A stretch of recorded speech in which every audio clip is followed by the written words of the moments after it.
parce que je suis altruiste. J'aime les gens et ce que je dessine, c'est pour les gens. Ça me fait plaisir que les gens les aiment.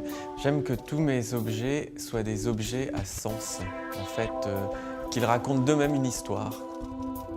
On peut expliquer un objet, lui donner une âme à travers les mots, mais un objet, c'est pas comme un vêtement. C'est vrai qu'un vêtement, il vit par rapport à la femme ou à l'homme qui le porte.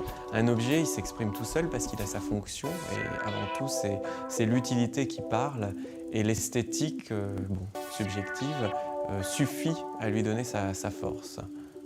J'aimerais bien qu'on dise de mes créations qu'elles ont un sens réellement et qu'elles sont poétiques. Je viens de créer pour Swarovski un accessoire à base de plexiglas et de cristal. La transparence, c'est quelque chose, c'est un discours d'aujourd'hui, je trouve.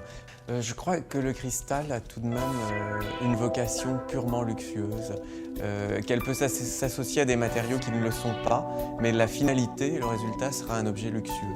Quand j'entends le mot cristal, c'est curieux, mais j'entends, c'est de la musique pour moi. C'est d'abord de la musique, ensuite c'est des émotions, je dirais de rêve.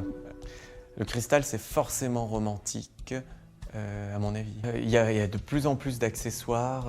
Dans la mode, c'est vrai, c'est quelque chose qui a pris une ampleur incroyable. Ce qui me paraît assez normal parce qu'aujourd'hui, on vit dans une espèce de civilisation qui est un peu virtuelle, qui est très en mouvement. On a besoin d'avoir plein d'objets qui nous entourent, qui sont,